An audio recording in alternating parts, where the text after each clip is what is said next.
বাঘি ফোরের ট্রেলারটা দেখার পর আমার মনে হয়েছে ভাই যে আর হয়তো আমি টাইগার শ্রফের সিনেমা দেখব না জীবনে।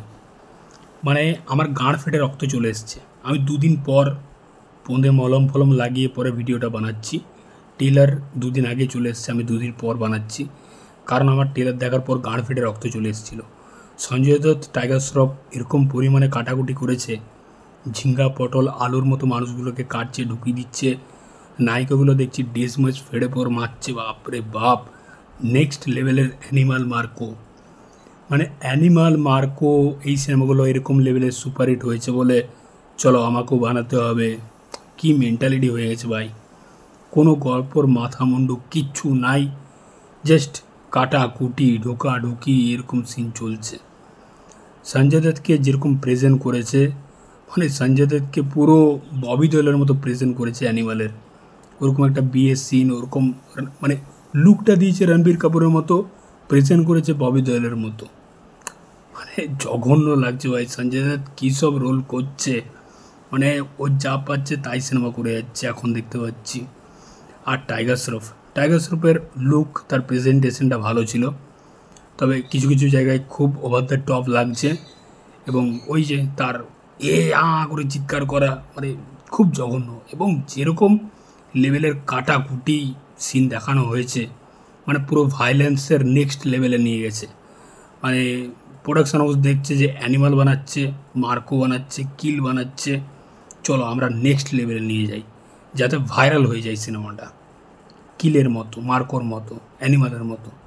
কিন্তু ভাই সিনেমার গল্পও তো চাই, প্রেজেন্টেশনও তো চাই। এই যে ডিরেক্টর হর্ষা, এ গু বানায়, এখনও পর্যন্ত একটা ভালো সিনেমা বানায় না। এই সিনেমাটাও গু বানাবে।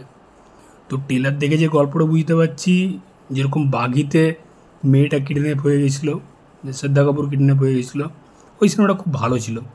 বাঘি ফ্র্যাঞ্চাইজির বাঘি সিনেমাটা খুব ভালো। পার্ট 2টাও কিন্তু মোটামুটি ভালো। পার্ট 3-র পর থেকে এমন হাঁকতে শুরু করেছে, মানে পার্ট 4টা বাথরুমের বাইরেও হাঁকছে, বাথরুম ভর্তি হয়ে গেছে, সেরকমটাই দেখলাম।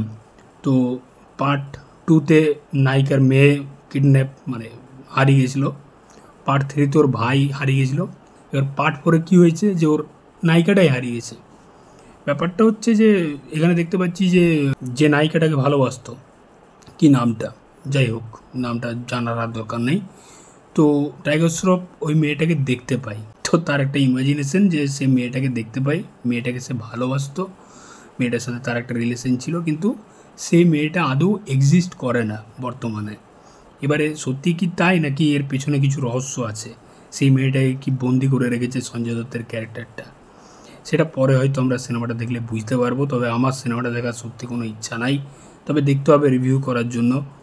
তো মানে জঘন্য হয়েছে, যেরকমভাবে টাইগার শ্রফকে প্রেজেন্ট করেছে, যেরকমভাবে সঞ্জয় দত্তকে প্রেজেন্ট করেছে, এবং যেরকমভাবে ট্রেলারটা এত বড় করেছে, মানে পুরো গল্পটা বলে দিয়েছে ট্রেলারের মধ্যে কী হবে।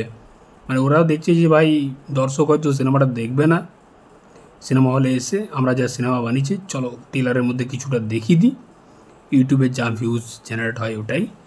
আর শেষের দিকে একটা সিন দেখলাম ভাই, মানে ওটা কী ছিল জানি না, সঞ্জয় দত্ত দেখছি মানে বুড়ো আঙুলগুলো কালেক্ট করেছে, 5-6টা আঙুল পড়ে রয়েছে ওর সামনের টেবিলটাতে, ওই একটা আঙুলে দেখছি কাটা আঙুলে ওই এমনি করে চুম খাচ্ছে আর ফিঙ্গারপ্রিন্টটা লাগাচ্ছে। মানে ওটা কী ছিল ভাই, ওটা কার আইডিয়া, বালের মতো আইডিয়াটা কাজ ছিল আমি বুঝতে পারি না ভাই, কী জঘন্য। মানে সিরিয়াসলি তো আমার ট্রেলারটা জঘন্য লেগেছে ভাই বাঘি 4-এর। তোমাদের কেমন কী লেগেছে অবশ্যই জানিও। জানি এটা কারোর ভালো লাগেনি, যদি কেউ বলে যে আমার ভালো লেগেছে মানে মেন্টালি তার একটু ডিফেক্ট আছে ভাই, সিরিয়াসলি হয়তো সে সিনেমা দেখে না বা সিনেমা বোঝে না, যাই হোক মেন্টালি ডিফেক্ট আছে তার। তো তোমাদের কি মতামত অবশ্যই কমেন্ট বক্সে জানিও। টাটা, দেখা হচ্ছে পরের ভিডিওতে।